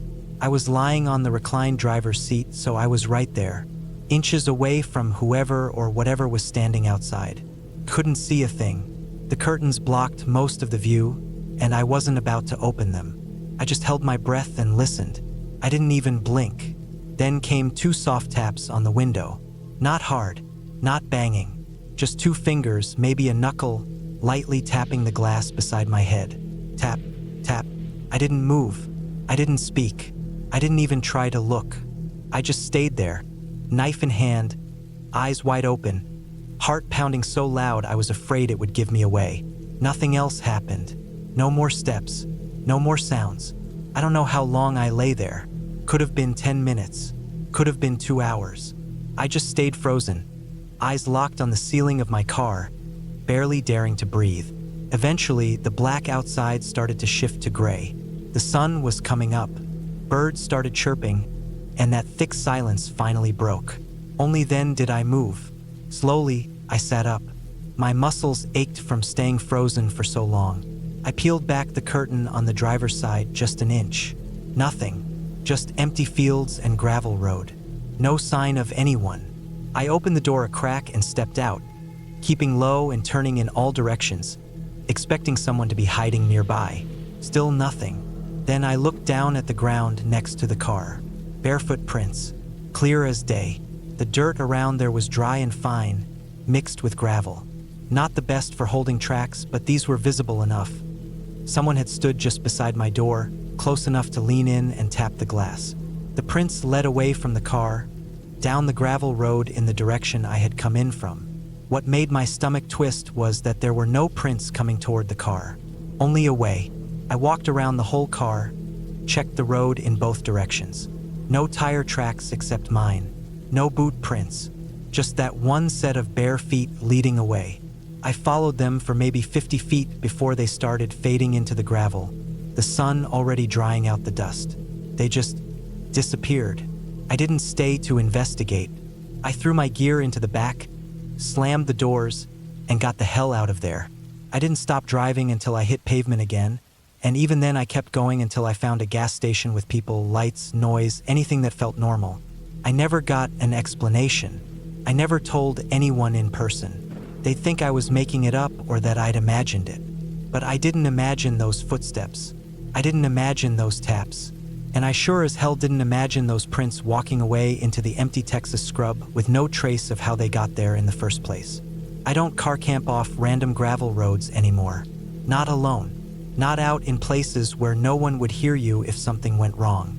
I've thought about that night more than I should. I've played it over again and again in my head, trying to make sense of it. Could have been a ranch hand, a drifter, someone lost or high or dangerous.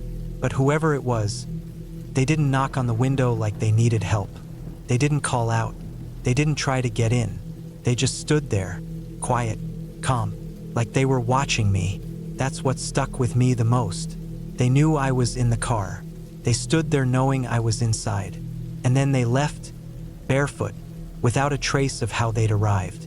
If they wanted to hurt me, they could have, but they didn't. They just wanted me to know they were there, wanted me to feel it, and I did, every second of it. It's been years now. I've camped since then, even in rural places, but not like that, not that deep, not that alone, because out there, in the dark, on some forgotten road in Texas, someone found me, and I still don't know why.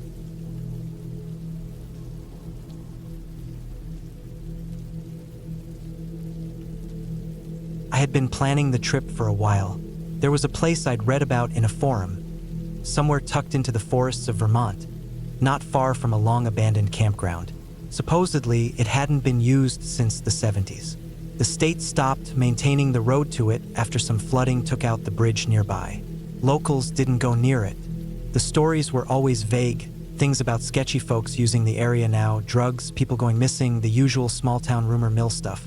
But it was just what I wanted. Secluded, quiet, and away from everything. I had a long weekend off, packed up my old 4Runner with my gear, tossed in my weather radio, and headed out early Friday morning. The drive took hours. The roads got narrower and worse as I got deeper into the backcountry. Eventually, I came to a washed-out section with a rusted metal gate that had clearly been there for decades. I parked a short walk back from the gate and hoofed it the last mile or so with my pack. The air felt heavy as I hiked through the overgrowth. Old paved paths cracked under my boots, and tree roots snaked through what used to be campground roads. You could still see bits of the place. Broken fire rings, a few wooden posts where signs used to be, even a collapsed structure that looked like it might have been a bathhouse. Moss covered everything. It was quiet, no birds, just wind in the trees and the crunch of my footsteps. I picked a spot near what used to be the edge of the campground, far enough from the old paths that I wouldn't be visible to anyone who might happen to come by, though I doubted that would happen. I set up my one-man tent, built a small fire pit, and got things going before dark. The first night passed without anything strange, just the usual night sounds, branches cracking now and then, the wind, a few insects buzzing. I slept fine. Saturday afternoon, after a slow breakfast and some wandering around the area, I decided to check the weather. The sky had started to turn that pale, overcast gray that made it hard to tell the time. I pulled out my little handheld radio, one of those with a crank and backup batteries, mostly just to hear the weather band. I wasn't in the mood for music or news. It took a few tries to get a signal, static mostly, but I could make out some NOAA updates through the fuzz. Then I switched bands to see if any local chatter was coming through. That's when it happened. At first, it was just more static. Nothing weird about that. Then, through the static, I heard a voice. Not a full sentence at first, just a few garbled words. Then clear as anything. A man's voice, low and even, "Don't look behind you." The words were slow, calm, no emotion, but something about the way he said it hit me in the stomach. Like ice water dumped down my spine. My hand froze on the tuner. Then the screaming started. It didn't sound close, not like it was right behind me or anything like that. It was coming from the radio, but it was sharp and sudden, like someone was in real pain or terror. A high-pitched scream, then a lower one overlapping it. Then silence, dead silence. I sat there, still holding the radio, my thumb hovering over the dial. It was like my ears were trying to catch something more, but there was nothing. No wind, no birds, just a weird, heavy silence. I turned the volume down to nothing and slowly turned my head to look behind me. There was nothing, just trees, but something was off. The space between the trees felt wrong, like the shadows had shifted in a way that didn't match the wind. I can't explain it better than that. It was like someone had moved fast behind one of the trunks and ducked out of sight. The kind of thing your eyes catch only for a second. I stood up without meaning to and scanned the treeline. Nothing, no movement, no sound. I walked a few steps in a circle, trying to convince myself it had been interference. A stray broadcast, some prank on an open band. But the screaming had sounded real. I didn't sleep much that night. I kept my flashlight in hand and left the rain fly off the tent so I could see through the mesh if the moonlight helped. I listened hard for footsteps or movement. I kept the radio off. I couldn't even look at it. I didn't pack up and leave because nothing actually happened. But my nerves were shot. In the early hours of the morning, just before dawn, I thought I heard breathing. Not mine. Low and slow, like someone trying not to be noticed. I held my breath and waited. It didn't come back. Maybe it was wind. Maybe it wasn't. Either way, I waited until daylight before I moved. Sunday morning, I broke camp early. I didn't eat. I packed my gear in silence and checked the area for anything weird. Footprints, torn branches, anything that might tell me someone had been nearby. There was nothing, but I couldn't shake the feeling that I'd been watched all night. The way back to the car was longer than I remembered. Every little sound in the woods made me flinch. Once I thought I saw something out of the corner of my eye, a flash of movement behind a dead tree.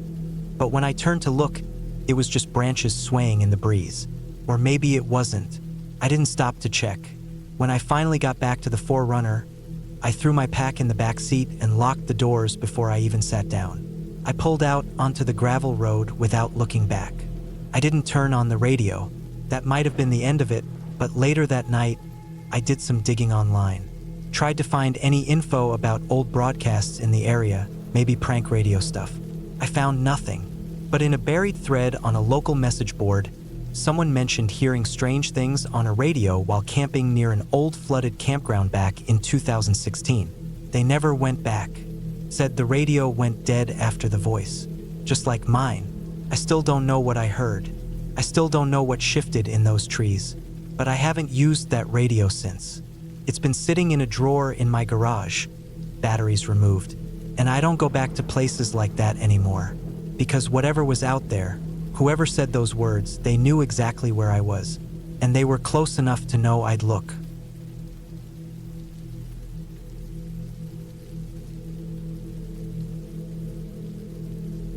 We had pushed further off trail than we probably should have. It was the middle of September, and we were somewhere in the San Juan Mountains in Colorado. The leaves were just starting to turn, painting the forest in dull gold and amber. The sun had started dipping earlier than expected, casting long shadows through the trees. I remember thinking how quiet it was out there. Not peaceful, just still. The kind of quiet that you don't notice at first. Not until you realize you haven't heard a single bird in hours. We were a few miles from any marked trail, deep into the backcountry. No cell service, obviously. The only reason we'd picked that spot to set up camp was the stream we'd found, cutting along the base of a ridge, cold and clear. It looked untouched. There weren't any signs of other people. No footprints, no fire rings, not even trash. And that's exactly why we picked it. I liked that kind of isolation. Or at least I thought I did. We set up camp maybe 40 feet from the stream, between two clusters of thick pine. The canopy above was heavy, letting through little light even during the day. By dusk, it was already getting dim. I grabbed my Nalgene and a filter bag and went to collect water while there was still enough light to see. The bank sloped gently toward the stream, lined with smooth stones and tufts of tall grass. I crouched near the edge, started filling the bag, and caught something in the corner of my eye. Movement above me across the stream. I looked up and froze. Hanging from a thick branch about 10 feet off the ground was a deer, or what was left of it. It had been strung up by its hind legs, rope wound tight and clean, tied to the branch with deliberate care. The body hung upside down, ribs split open and empty, skin peeled back but oddly neat. There wasn't any blood under it. No sign of a struggle, no mess at all. Just the deer suspended there like some kind of display. I just stared at it, not moving, my heart thudding hard in my chest. I looked around, scanning the woods on the far side of the stream. Nothing. No movement, no sound. Felt wrong. Not like a hunter had left it there. This was too clean, too intentional. Not like field dressing either. There was no meat removed, no signs of quartering. It was just gutted and left there. I backed away slowly, keeping my eyes on it. When I turned to walk back to camp, I picked up the pace. I didn't say anything when I got back. Didn't want to spook the others or sound crazy. But I didn't go back for water again. Night came fast. We had a small fire going, but the shadows around us felt thick, heavier than usual. I sat with my back to a tree, facing the woods where the stream ran, feeling that tight knot in my chest the whole time. That image of the deer hanging there just wouldn't leave my head. It didn't make any sense. And that's what kept bothering me. Sometime after midnight, we heard it. A single branch snapping. Not like it fell under its own weight, but like someone had stepped on it. Close, maybe 30 or 40 feet from camp, in the direction of the stream. We went still. No one moved for a second. Then another crack. Slow, deliberate. I reached for the flashlight, turned it on, and swept the beam toward the sound. It hit trees, undergrowth, nothing out of the ordinary, until it landed on the space across the stream. Someone was standing there. They were just outside the range of the light. Close enough that we could see the shape, but not the details. Person, not moving, just standing where the deer had been, still as a statue. I kept the beam on them, trying to make out any features, but they didn't move, didn't flinch. We didn't say anything, just stared. The fire crackled behind us. I remember thinking it might be better to kill the light, but I couldn't move my thumb from the button.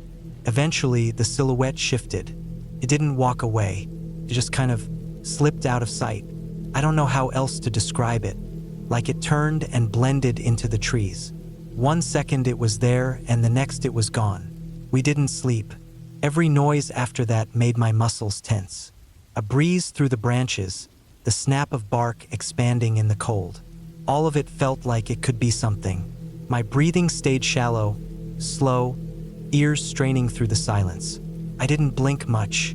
My eyes kept drifting to the darkness past the edge of the firelight.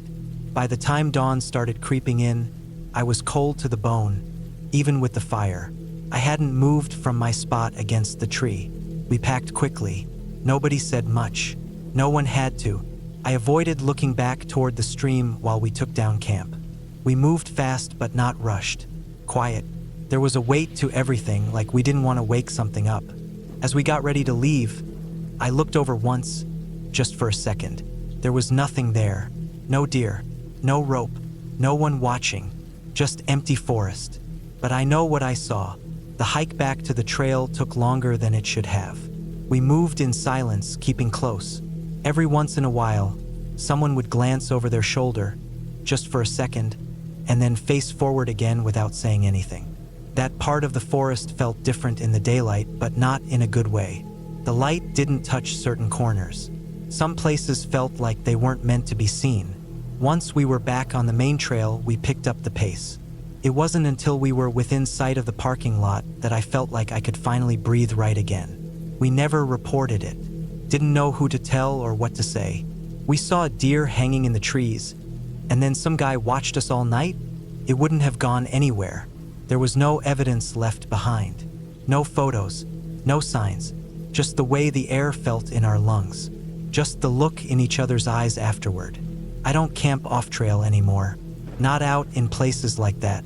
I still go into the woods, but I don't trust the quiet anymore. Not like I used to. The silence used to mean peace to me, freedom, escape. Now it feels like something holding its breath, just waiting. Because the scariest thing I've ever seen wasn't some ghost or monster. It was a person, or something that looked like a person, just watching, from the woods, in the middle of nowhere. And they didn't need to do anything. They just had to be there.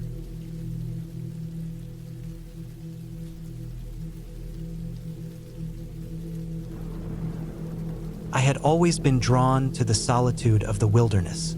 The idea of disconnecting from the digital world and immersing myself in nature was both appealing and therapeutic. So, when I had a long weekend ahead, I decided to embark on a solo camping trip to the remote stretches of the Pine Ridge Forest. Packing was straightforward. I took my tent, sleeping bag, a portable stove, enough food and water for 3 days, a map, compass, flashlight, and a first aid kit. I also carried a multi-tool and a whistle just in case. I informed a close friend about my plans, sharing the exact location where I intended to camp and the duration of my stay. The drive to the forest was uneventful. The weather was clear, with the sun casting a golden hue over the landscape. Upon reaching the trailhead, I parked my car, secured my backpack, and began the hike into the forest.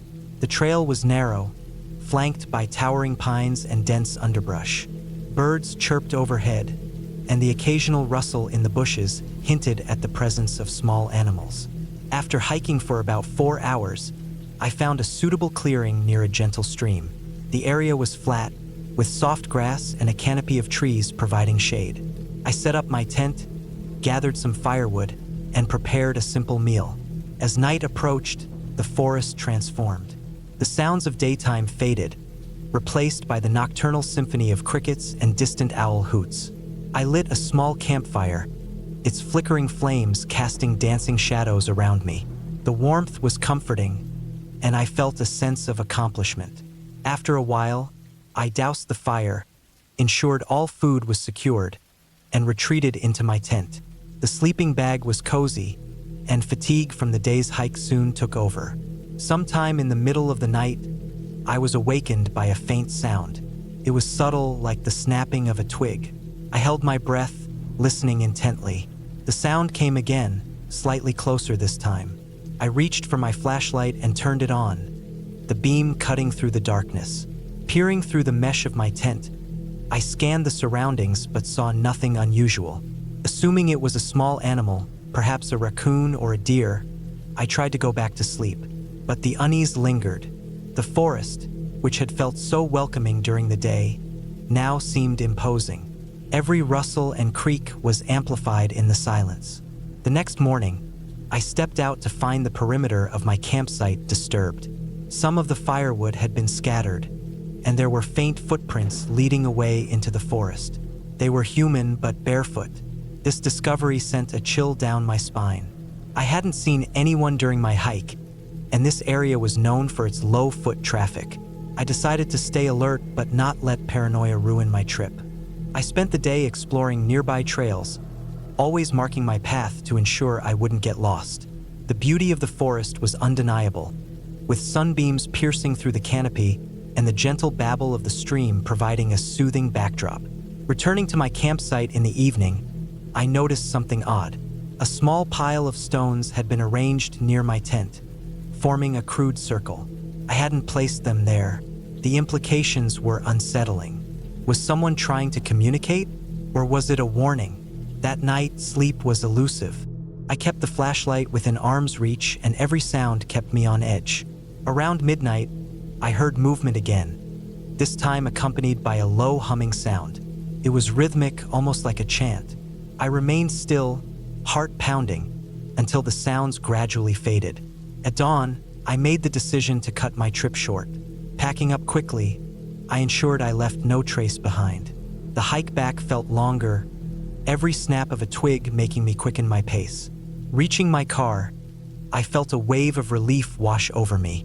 Back home, I reported the incidents to the local ranger station. They took note but mentioned no recent reports of unusual activity in that area. To this day, I don't know who or what was out there with me. The forest remains a place of beauty, but now I approach it with a newfound respect and caution.